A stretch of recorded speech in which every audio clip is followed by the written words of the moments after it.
Donald Trump का नया plan सुनिए। ग्रीनलैंड चाहिए हर हाल में, लेकिन डेनमार्क ने साफ कह दिया है ग्रीनलैंड बिकाऊ नहीं है। सवाल लेकिन यह है कि डोनाल्ड ट्रंप ने ग्रीनलैंड पर किया कब्जा तो क्या होगा? क्या सच में टूट जाएगा नाटो? सब कुछ आपको डिटेल में बताएंगे। नमस्कार, मैं हूं आपके साथ प्रेरणा कौशिक। तो ग्रीनलैंड को लेकर अमेरिका और डेनमार्क के बीच तनाव काफी ज्यादा बढ़ रहा है। अमेरिका के राष्ट्रपति डोनाल्ड ट्रंप बार बार ग्रीनलैंड पर कब्जा करने की बात लगातार बोल रही हैं। डोनाल्ड ट्रंप का कहना है कि ग्रीनलैंड अमेरिका की नेशनल सिक्योरिटी के लिए बहुत ज्यादा जरूरी है। वहीं दूसरी तरफ डेनमार्क के प्रधानमंत्री ने साफ चेतावनी दी है कि अगर अमेरिका ने ग्रीनलैंड पर दबाव डाला या कब्जा करने की कोशिश की तो ये नाटो के लिए टूटने की शुरुआत हो सकती है। तो सबसे पहले आपको ये बताते हैं ग्रीनलैंड आखिर है क्या और ये किसका हिस्सा है। तो ग्रीनलैंड दुनिया का सबसे बड़ा द्वीप है। ये पूरी तरीके से आजाद देश नहीं है, बल्कि डेनमार्क का अर्ध स्वायत्त इलाका है। यानी इसके अपने कुछ कानून हैं, लेकिन रक्षा और विदेश नीति डेनमार्क देखता है। डेनमार्क नाटो का सदस्य है और अमेरिका भी नाटो का ही हिस्सा है। और ऐसे में अगर अमेरिका ग्रीनलैंड पर हमला करता है या फिर जबरन कब्जा करता है तो पहली बार होगा जब नाटो के अंदर ही दो देश आमने सामने आ जाएंगे। डेनमार्क ने साफ साफ बोल दिया है ग्रीनलैंड बिकाऊ नहीं है। डोनाल्ड ट्रंप ग्रीनलैंड के पीछे आखिर क्यों पड़े हुए हैं ये भी आपको बताते हैं। तो प्रेसिडेंट डोनाल्ड ट्रंप कई बार बोल चुके हैं ग्रीनलैंड अमेरिका के लिए स्ट्रेटेजिकली बहुत ज्यादा इंपॉर्टेंट है।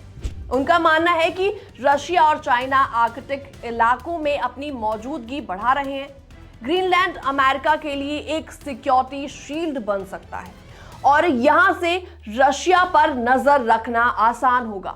ट्रंप का सीधा सीधा फॉर्मूला है, जहां फायदा दिखे वहां पर कंट्रोल चाहिए। तो इस पूरे विवाद में एक्सपर्ट्स का क्या कहना है ये भी आपको बताते हैं। तो इंडिया टीवी से बातचीत में विदेश मामलों के जानकार रुबिंदर सचदेव ने कहा है कि ग्रीनलैंड की सुरक्षा पहले से ही मजबूत है क्योंकि ये नाटो के तहत आता है। उन्होंने कहा है कि अगर ग्रीनलैंड पर कोई खतरा आता है तो अमेरिका खुद ही नाटो के तहत उसकी रक्षा करेगा और इसीलिए ये कहना कि ये तुरंत अमेरिकी कंट्रोल जरूरी है, ये पूरी तरीके से सही नहीं है। सचदेव के मुताबिक अमेरिका भी दुनिया को अपने नजरिए से देख रहा है और कई देश पर दबाव बनाने की नीति अपना रहा है। सवाल यहां पर यह उठता है कि क्या ग्रीनलैंड पर कब्जे से नाटो टूट जाएगा? तो एक्सपर्ट्स इस पर मानते हैं कि अगर अमेरिका ग्रीनलैंड पर कब्जा करता है तो नाटो के अंदर गुस्सा और तनाव जरूर बढ़ेगा, लेकिन नाटो पूरी तरीके से नहीं टूटेगा। डेनमार्क के बयान से ऐसा लग सकता है कि नाटो खत्म हो सकता है, लेकिन हकीकत में ऐसा होना मुश्किल है।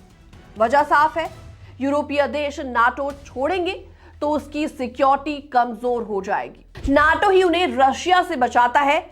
यूरोप के पास अकेले रशिया से लड़ने की ताकत नहीं है, इसलिए यूरोप इतना बड़ा जोखिम नहीं ले सकता। अमेरिका ग्रीनलैंड आखिर क्यों चाहता है? इसकी 3 बड़ी वजह है। लोकेशन का फायदा, ग्रीनलैंड की जगह ऐसी है ये रशिया के खिलाफ पहली सुरक्षा लाइन बन सकता है। इसके अलावा आर्कटिक पर नजर, जी हां, तो यहां ज्यादा सेना तैनात करके अमेरिका पूरे आर्कटिक इलाके पर नजर रख सकता है और चाइना रशिया की एक्टिविटीज को भी कंट्रोल कर सकता है। इसके अलावा सबसे बड़ा और थर्ड रीजन है खनिज संसाधन, यानी कि मिनरल्स। ग्रीनलैंड में बहुत कीमती मिनरल्स हैं। डोनाल्ड ट्रंप हमेशा फायदे की डील चाहते हैं और ग्रीनलैंड उन्हें एक बड़ा बिजनेस मौका लगता है। तो आगे क्या होगा? तो फिलहाल ग्रीनलैंड पर अमेरिका का कब्जा होना आसान नहीं है।